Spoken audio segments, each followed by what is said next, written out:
Good evening, everybody. If you will, open your Bibles up to Mark chapter 14. Mark chapter 14.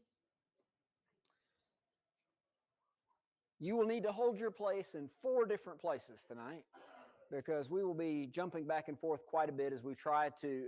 I love this section from the standpoint that each of the gospel accounts give us a few little nuggets that the others don't. But the challenge when you're trying to harmonize that is you do a lot of page flipping to get all that in. Some things tonight I'll just try to say, Mark said this or Luke added this or whatever. Some of it we will flip over on longer sections and look at it. But where we left off last time is Jesus is in the garden praying. And what's his mood? Distressed, deeply distressed, troubled, and he's praying. And what is he praying for? That this can pass from me, that I will not have to. Nevertheless, what? Not my will, but your will. And he gets his answer, and what's the answer? You are going to have to drink this cup. And so now he comes back and he finds the disciples, and they are what? They're sleeping. And what should have they been doing? That's right. That's what he told them to do. Why did he tell them to do that? Because temptation was coming, and spiritually they were not prepared for it. The spirit was willing, but the flesh was weak, and they needed to be strengthening themselves in that not sleeping. But they've been sleeping, and now he says to them in verse 42, "Rise up, let us go. See, my betrayer is at hand." And as they look through their blurry eyes, what they see is they see torches coming through the olive grove towards them and a mob of people coming. And who's with them? Judas. One of their own is leading this mob. So let's just read verse 43 for right now, and then we'll jump over to John. And immediately, while he was still speaking, Judas, one of the 12, with a great multitude with swords and clubs, came from the chief priests and the scribes and the elders. Well, one of the things that I find fascinating about this is Judas knew where Jesus would be. That was the whole purpose of Judas's role here, is they needed someone to be able to know where Jesus was when the crowds weren't around, and Judas knew where he was. So Judas knew where to find him. But the other thing that's fascinating to me here is Jesus knows they're coming. And actually, they're coming to him, and Jesus actually goes to them. So let's flip over to John in John chapter 18. John chapter 18, and we're going to read verses 4 through 9 in John 18. Jesus, therefore, knowing all things that would come upon him, went forward and said to them, "Whom are you seeking?" They answered him, "Jesus of Nazareth." Jesus said to them, "I am he." And Judas, who betrayed him, also stood with them.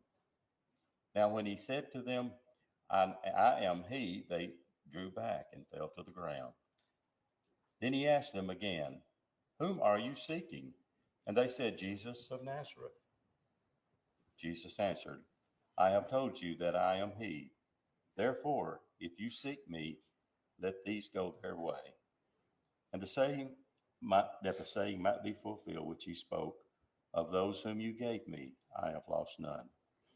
So this particular section, and looking at this, who still seems to be in control and calling the shots here? Jesus is. That's exactly right. And I think that this is seen in this. Here they come with their whole whole mob here, torches, clubs, swords, soldiers, Roman soldiers. From the terms that are used there, it appears that it's Roman soldiers with them, and they're coming to arrest Jesus. They have all the power, they have the number, they have the advantage. I mean, after all, this is supposed to be a surprise kind of ambush on Jesus, but it's not a surprise. And Jesus comes to them, and as they are approaching, he says to them, "Who are you looking for? Who you seek?" "Jesus." "Yeah, that's me." And what do? They back up. Why do you think they back up? They've come to arrest him. Why are they falling to the ground and backing up? They didn't expect. What do they know about this man?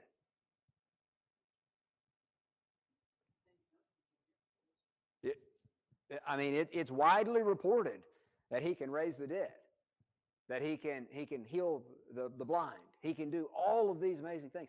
And now I think what they're hoping to do, first of all, they've had encounters with him before. And they've seen his boldness, but they haven't been able to do anything because of the people. I think now they're expecting the tables to be turned and for Jesus to be kind of this, oh no, they've caught me. And that's not how Jesus is. Jesus comes forward, who are you looking for? Well, that's me. I'm here. And I think that his presence and his boldness, coupled with what they know about him, suddenly now all of their boldness shrivels away as they think about, are we sure we need to be doing this? And so he asks them again, who are you looking for? I've told you, it's me. And then he says something else. What does he say about the disciples? Let them go. And that phrase there is interesting to me, that therefore, if you seek me, let these go their way. Jesus was there to give his life, not theirs. And really, he was giving his life for them. Jesus would say there's no greater love than for one to lay down his life for his friends. And that's what he was doing. And in that, you see his care for them. You see his purpose and his determination. And in a sense, that statement is true for us as well, isn't it? He is giving himself in this moment for us also, so that we can go free from a captive as well. And so I do think that that's interesting. You have anything you'd like to add in this? I thought it was interesting. Judas was coming to identify him. And I think he kind of stole his thunder, didn't he? Yeah, that's right. Yeah, that's exactly right. I do think that's right. And the shock that the other disciples, I think, must have felt at seeing Judas doing this. Jesus had given a couple of them a heads up. Remember, Peter was like, well, who is it that's going to betray us? And John, asked Jesus privately. And so I think that those two probably knew it was Judas, but I still think the shock of seeing, I just can't believe he's doing this. And here he is, and he comes up. Anything anybody has through verse 9? We're going to flip back over to Mark, and again, we're trying to piece all of these, get some chronology of what's happening here, and none of the accounts give every single detail, and so we're trying to kind of piece where the details go in. So back up to verse 44 in Mark chapter 14, and let's just read 44 and 45. Now his betrayer had given them a signal, saying, Whomever I kiss, he is the one. Seize him and lead him away safely. As soon as he had come, immediately he went up to him and said to him, Rabbi, Rabbi, and kissed him. Okay, so what a kiss? What's the significance of a kiss? It's a greeting. Is it just any greeting? It's a very close greeting. And so what a way to betray the Lord, to do this. Now, I think there's a couple things in mind here. First of all, he's already told them that I'll identify the one that it is with a kiss.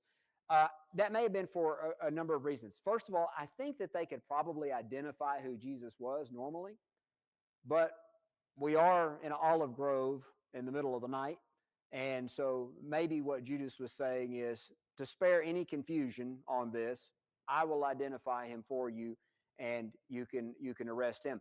But what does Judas say here? What does Mark record that he says? Lead him away under guard. The New King James says safely. Lead him away safely. And Judas does seem to be a little bit taken back by what happens later on.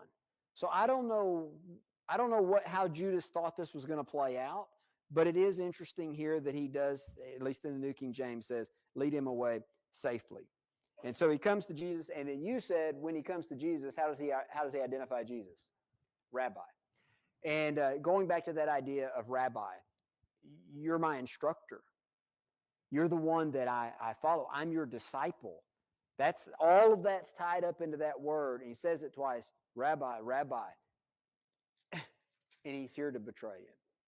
He's here to betray him. After Jesus has basically the idea of, we've used the word apprentice before, but it was so much more than an apprentice. When you became a disciple of a rabbi, you lived with them. They took you in. It was a very honored position if the rabbi was, a well thought of rabbi.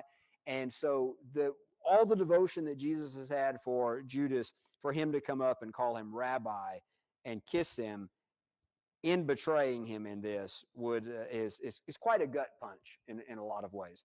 If we go over to Matthew's account in Matthew 26 and verse 50, we have a word here. Jesus says to Judas, "Friend, why have you come?"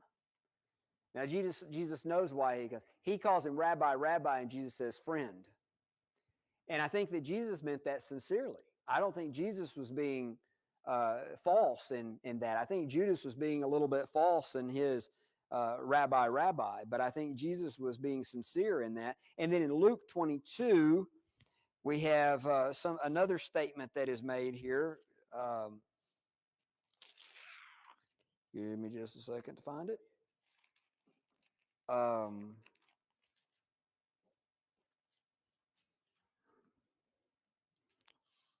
Sorry. Verse 48. Luke 22, verse 48.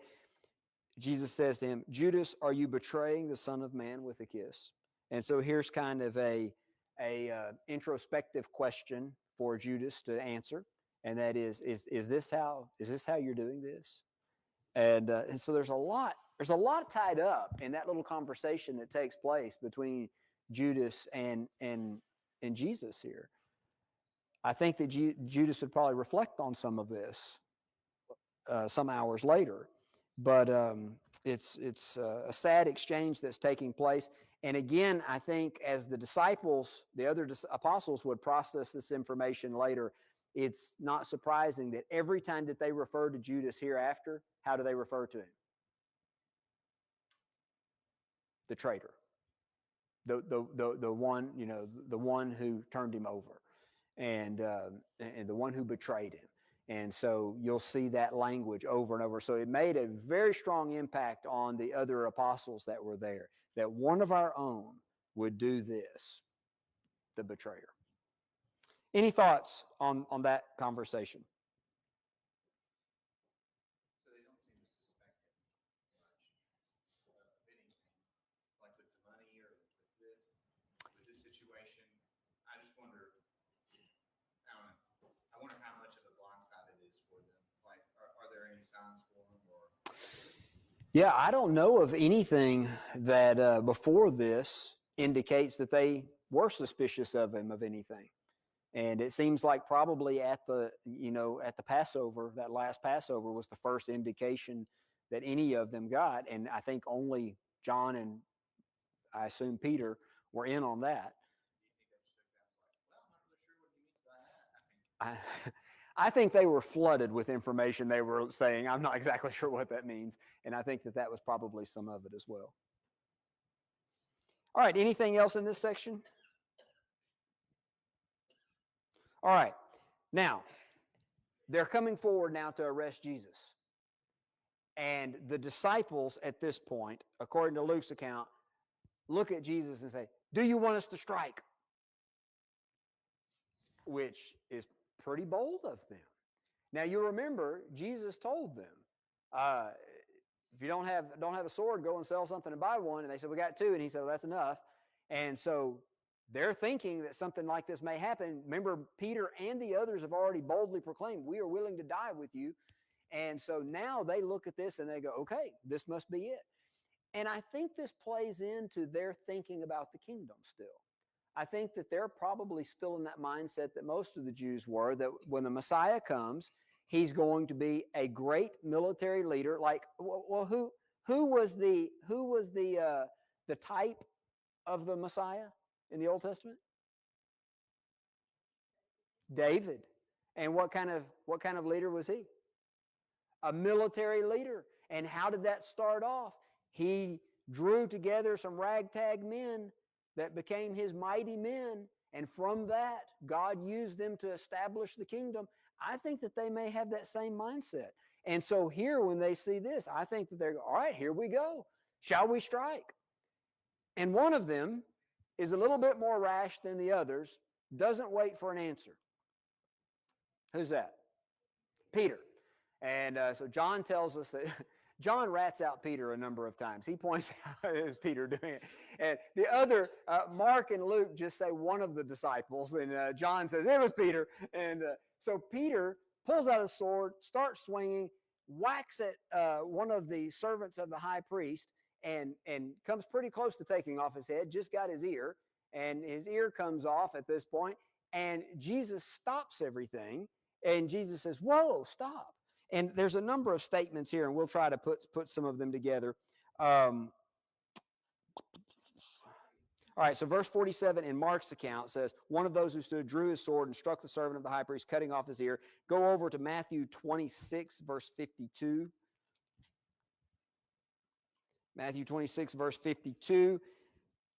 Jesus says to him, put away your sword in its place, for all who take the sword will perish by the sword. Or do you not think that I can now pray to my Father, and he will provide me with more than 12 legions of angels? How then can the scripture be fulfilled that this, how then could the scripture be fulfilled that this must happen?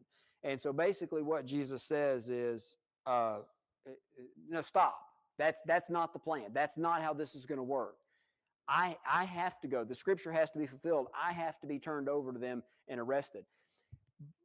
But that statement that he makes to them is, whoever lives by the sword will die by the sword. And I think that that has significance if their mindset is, okay, well, this kingdom is going to be like David's kingdom, and we're going to, by sword, expand the kingdom. And Jesus makes the point, no, that's not the type of kingdom this is. If that's the approach you're going to take, well, you're just going to end up dying.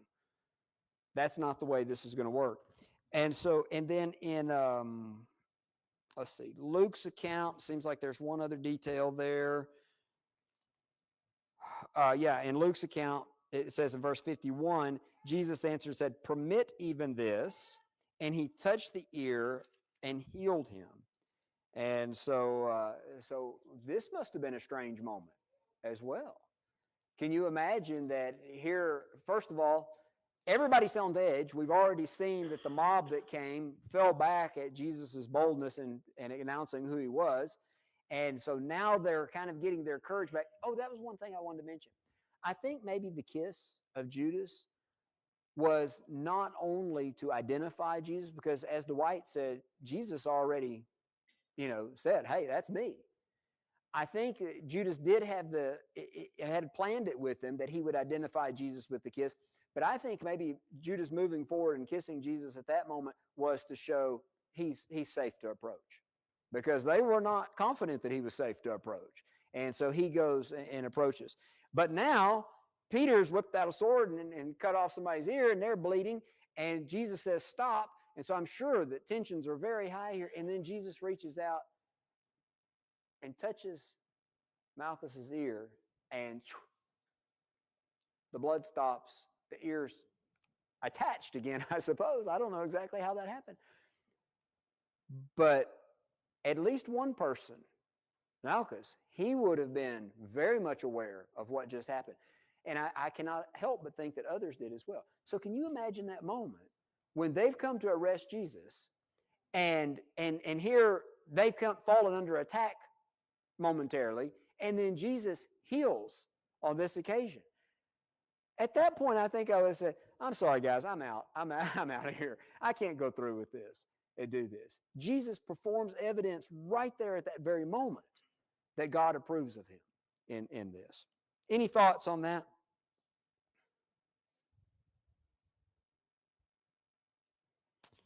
Let's see if there was something in John's account that I wanted to see.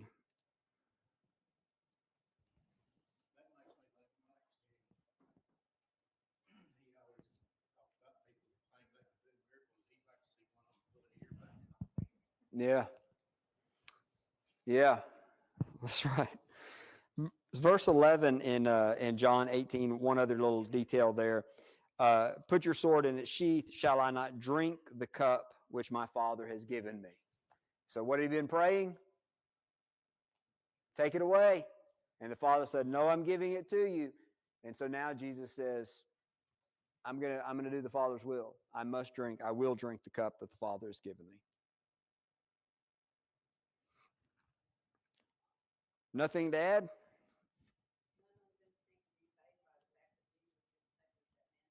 I know. You would just think that would change somebody there. Okay, back over to Mark's account.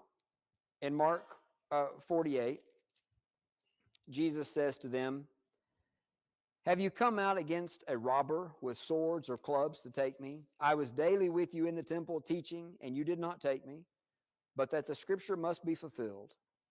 And so, and in Luke's account, he says, but this is your hour and the power of darkness. And so, really, this is what you're going to do. I was with you all the time, and you did nothing. And so he kind of calls out their hypocrisy on this, that they weren't willing to do this at other times, but now is the power of darkness. Now it is the time for the scripture to be fulfilled, and I'm willingly giving myself to drink the cup that my Father has given me. And so they come and they lay hold of Jesus and arrest him. Now, what happens to the disciples at this moment? They take off running. Something switched in their minds from that, Lord, shall we strike? We are going to strike. We're ready to die for you. This is the beginning.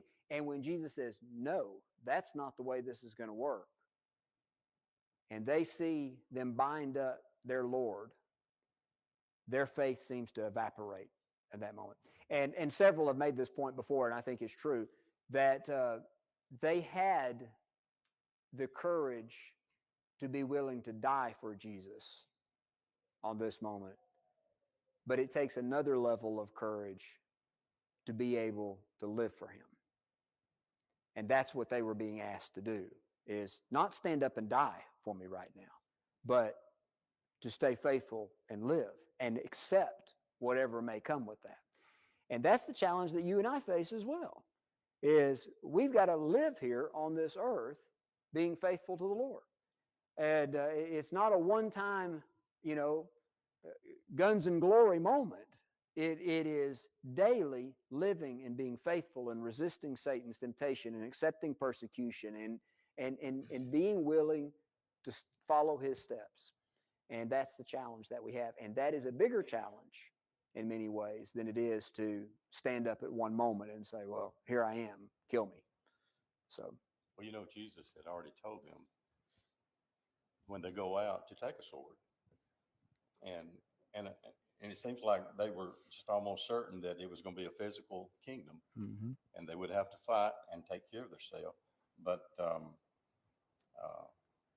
I think this shocked them, that they don't realize it's going to be a spiritual kingdom yet. Yep, I think that's right. Any other thoughts through this section?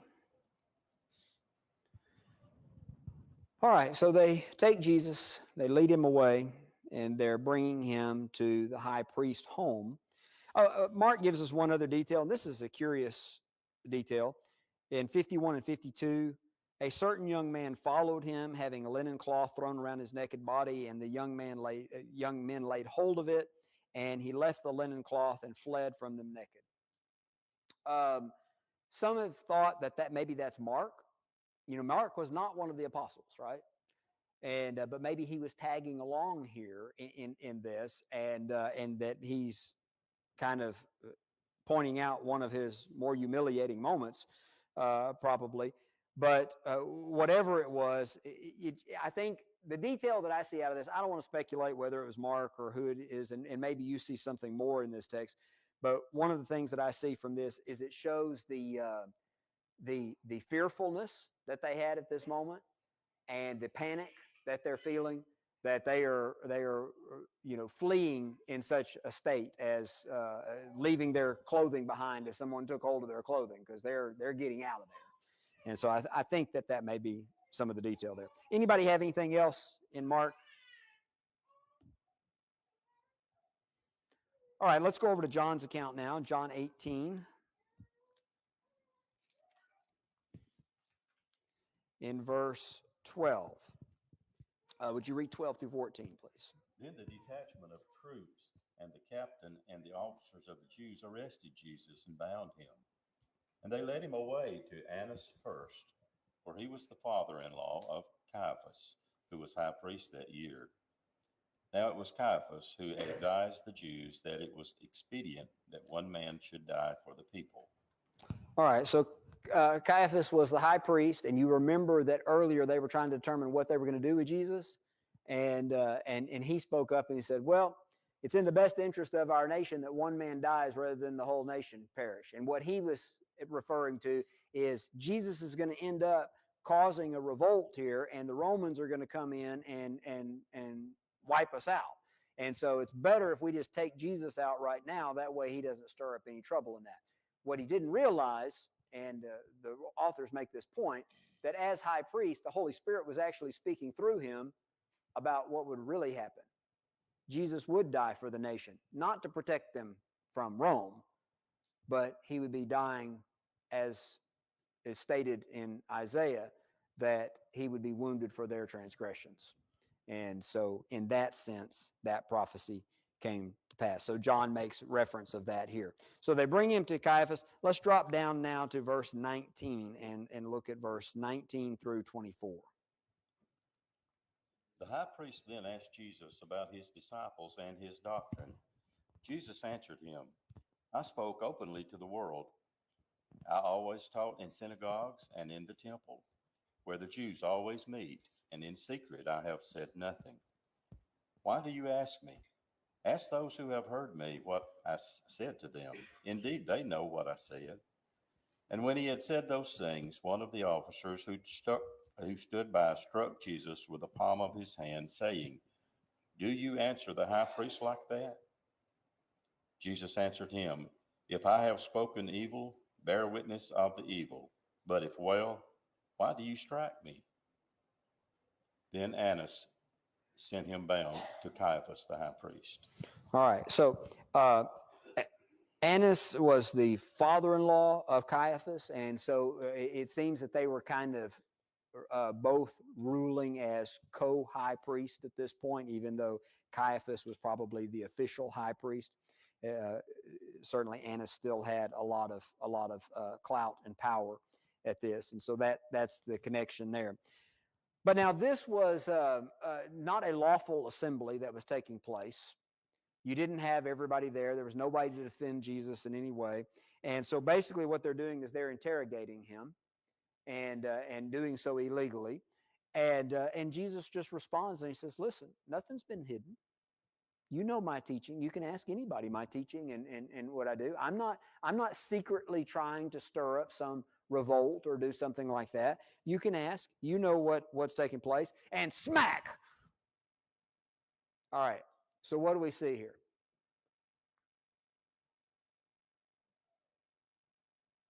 What's going on? Fair trial? We're looking for truth? We're just concerned that maybe there's something else going on? No. You see the animosity coming out already in this and how he's being treated in that. And Jesus responds. And now Jesus is going to be silent through a lot of things. In other words, he just doesn't answer his accusers at all. Here he does speak. And it's interesting to me in verse 23 that Jesus responds after being struck, if I spoke in evil, bear witness of my evil. But if well, why do you strike me? Does it sound like Jesus is saying, okay, well, just strike me on the left cheek too? So the reason I point that out is because we talked about that verse when we were looking at Jesus' statements about that, and that's a challenging teaching. So how does Jesus implement that teaching? When Jesus is literally struck, how does he implement what he's going to follow his own teaching on this? So it doesn't necessarily mean you just turn around and say, please hit me again. Because here he objects to being hit. He objects to being hit because I didn't do anything evil. If I did, okay, but I didn't. And so why did you hit me? And so I do think that that's helpful in just understanding, maybe tempering what Jesus is saying there. I don't think I'm trying to look for a way around a hard saying, because that is a hard saying of Jesus. But when I look at Jesus' own life, I can see how he carries out that teaching. Does he strike back? Could he? Yeah, he could have. He just told Peter, I could call as many legions of angels as needed on this. He does not strike back. He does not retaliate. But he also does not say, hey, please hit me again. In other words, he says, that's not right what you're doing, and calls that to their attention. I think so. And sometimes we can tell, and I did not look this one up. Sometimes we can tell whether the word officer there would be like a particular type of Roman officer. And in Greek, sometimes that's distinguishable. But I don't know. I don't know in this case. I assume that this would be. Yes. Well, yeah, that's probably right. That's probably right. Very good point. It does seem that there were some Roman soldiers that accompanied to the garden, but that's a very fair point about inside a Jewish home, Gentiles were not allowed, and so. This was the Sanhedrin, wasn't it? Actually, the Sanhedrin is going to be in a little bit, I think. This would be part of the Sanhedrin, though. This would be the ruling officials of the Sanhedrin. But it wasn't an official Sanhedrin meeting until a little bit later. But you're right; it is many of the same people. Usually, Jesus called them out on their own lies or on their own deviousness because they didn't want people to know that this was happening. And what did he tell them to do? Go ask the people. Right. Yeah. So there you go. That's right. You know, if you really want to know, oh wait, you don't want to ask the people. Mm-hmm. They'll be privy to what you're doing. Yeah, that's a good point. would usually they don't ask an accused to make a case against himself. They had to have witnesses, and Jesus said, "There's plenty of people that could have been witnesses." Mm-hmm. Yeah. Very good. Question. Yes. So first, do you think Jesus here referencing bear witness about the wrong? Do you think he's bringing kind of like maybe Sully bringing facts like this is not a trial. This is not the way it's ought to go. If you want to do this, there is a way to do it. You know, so kind of you were saying bringing up their Yes. hypocrisy, but just even in how they're proceeding there, do you think he's maybe bringing that up a little bit? Yeah, I think so. Yeah. I think The that's. second thing is, do you think they did this kind of thing often, or do you think this is a special case with Jesus? They all seem to like. There's a crowd there, and I don't know. Just the way that they've gone about the whole thing with Jesus the whole time, it just seems like this is maybe how they dealt with troublemakers. It's like, let's find a way to get rid of this guy. And I don't know, like they were seeking for opportunities to do it, but they couldn't do it because of the people. And Right. now that there's opportunity, they're doing it in this way. I just. Yeah, I don't know if this was their normal mode of operation with things or not. We do know that Jesus is kind of a special case. He presented more of a danger to them because of his public popularity. And so maybe from that standpoint, they are doing things differently than they would normally do it. But they are pretty, they don't have a lot of scruples here on this because it's like, well, we'll bribe somebody if we need. We're going to have false witnesses involved here in just a little bit. We've got, a mock trial here. They're already kind of condemning him, and it hasn't even got to the A lot of things like that. If this is a special case, I can see them maybe adding these things along the way and being like, well, this is kind of what we do. They seem practiced in it, huh? Yeah. Yeah. It kind of feels that way. Yep. Keep in mind too that this is nighttime, and it was illegal for them to have a court case in the night. Yeah. Middle of the night. Yeah. Nothing is above board on this. Yes. Acts, they talk about, where they were going to try to kill apostles there in chapter 5. So they said the plot some time ago. He rose up claiming to be somebody. A number of men, about 400, joined him. He was slain, and all that they did were scattered and came to nothing. So they had scattered people before, killed. Yes. So it seems like, I don't know the time frame. It's Right. some time ago, so they had done this before. Yeah, it's a good point. It's good to bring up. Okay, let's get back to our text here. And let's read 15 through 18 in John. John 18, 15 through 18. And Simon Peter followed Jesus, and so did another disciple. Now that disciple was known to the high priest, and went with Jesus into the courtyard of the high priest. But Peter stood at the door outside. Then the other disciple, who was known to the high priest, went out and spoke to her who kept the door and brought Peter in. Then the servant girl who kept the door said to Peter, "You are not also one of this man's disciples, are you?" He said, "I am not." Now the servants and officers who had made a fire of coals stood there, for it was cold, and they warmed themselves. And Peter stood with them and warmed himself. All right, so Peter's about to get himself in a bind. He goes with, we assume, John, because John, we think that John is referring to himself here when he talks about the disciple whom Jesus loved and another disciple here. It seems that if it's not John, maybe it's not, but it seems that John had some inside connections with the high priest, was able to get inside the high priest's home because he knew the person who kept the door. And then he comes back out and he gets Peter to come in as well. And so Peter's in there. But once Peter's in there, what happens? Yeah, you look familiar. Aren't you one of his disciples? And what does Peter say? No, not one of his disciples. Not one of his disciples. And I don't think Peter sees what's happening here. When we talked about how confident he was earlier, I will never deny you, ever, never, ever. And yet, I think he's caught off guard here. This is not, usually when we fall to temptations we think we would never fall to, it's because we're in a situation we never imagined being in. And I think he's in a situation he never imagined being in. And so all of a sudden, now this question kind of comes out of the blue. He's hoping to blend in. Surely nobody will recognize him. And then out of nowhere, it says, "Hey, aren't you one of his disciples?" And it's not looking good for Jesus right now. I don't think it'd look good for one of his disciples. No, I'm not one of his disciples.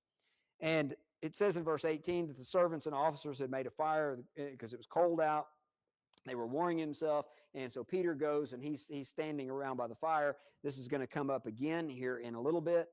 But let's go back over to Matthew's account, Matthew 26, in verse 59.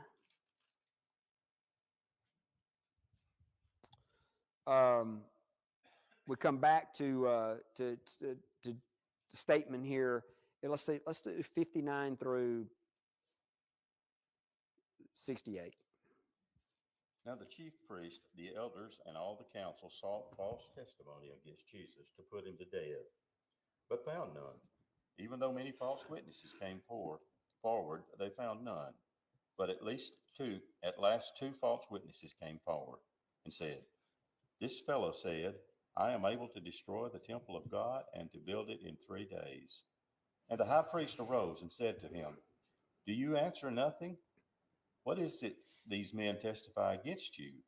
But Jesus kept silent. And the high priest answered and said to him, "I put you under oath by the living God. Tell us if you are the Christ, the Son of God." Jesus said to him, "It is as you said. Nevertheless, I say to you, hereafter you will see the Son of Man sitting at the right hand of the power and coming on the clouds of heaven." Then the high priest tore his clothes, saying, "He has spoken blasphemy. What further need do we have of witnesses? Look, now you have heard his blasphemy. What do you think?" They answered and said, "He is deserving of death." Then they spat in his face and beat him, and others struck him with the palms of their hands, saying, "Prophesy to us, Christ. Who is the one who struck you?" So, in this, first of all, what stands out to you?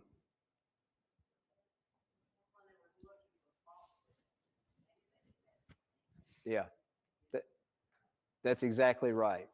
And they can't even find any. They can't find them. And many false witnesses came forward, but they found none. And what does that mean, you think?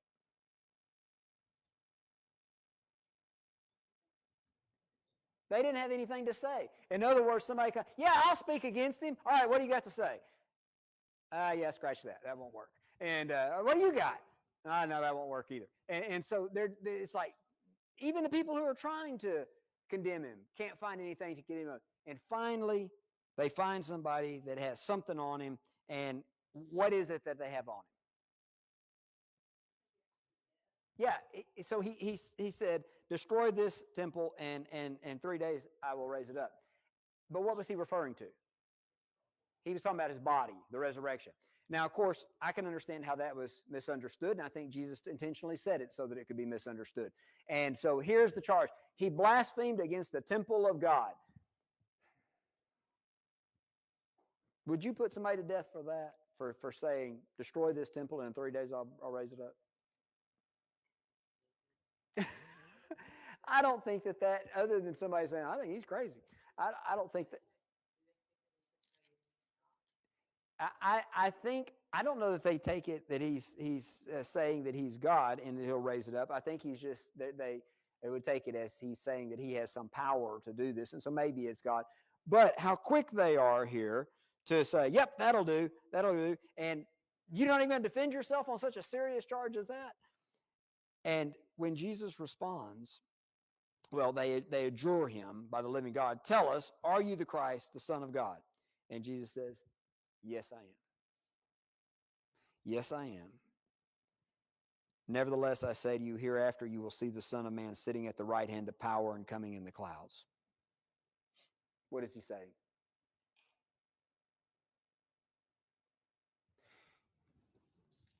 You're sitting there judging me right now. I am the Son of God, and one day I'm going to judge you. That's what he's saying.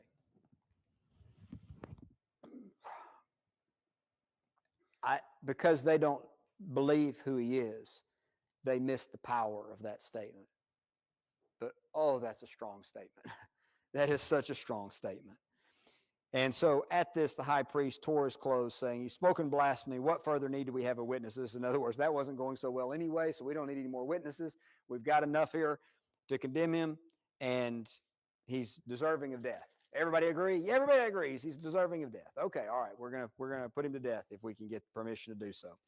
And then what do we see again? Their mistreatment of him, their hatred, how much they despise him, spitting in his face, beating him with the palm of their hands. Prophesy to us, Christ, who is the one who struck you?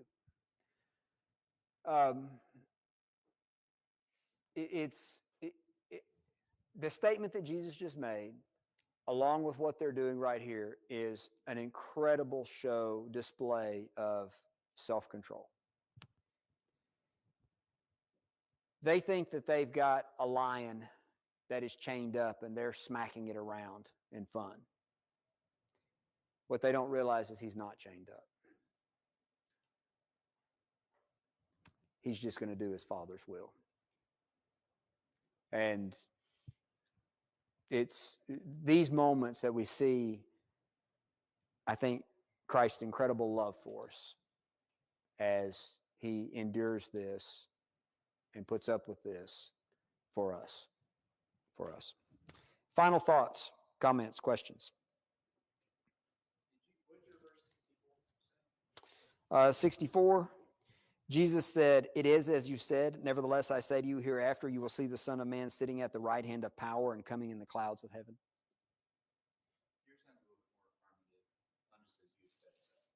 Yeah. Yes, sir.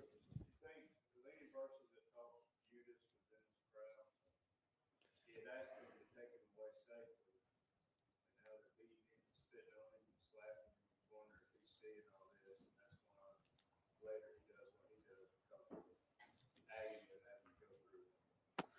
Yeah, that's a good point. I do tend to think that if he's not here seeing it, that he hears about it, he finds out this didn't go the way. I don't know what he was expecting, but it seems that it didn't go the way he thought it was going to go, and he seems remorseful. Told him that he was going to do it, he kind of words that he wanted to take him away without disturbance. So it's almost like his fault was Yes, right. Which is interesting because many times when we start to think we're going to do something wrong that's going to benefit us, our explanation in our mind is always, well, nobody's really going to get hurt. You know, that's I'm going to tell this lie, but it won't really hurt anybody. I'm going to take this money, but it won't hurt anybody. You know, that type of thing. And so I do think that that's probably how he justified it. Yeah. Right. Yeah. I've wondered that too. If Judas has said, well, it won't be a problem for Jesus. And all of a sudden now it's like, what's going on? I mean, all the apostles are thinking, what's going on right now? Why is this happening to him? And so, oh,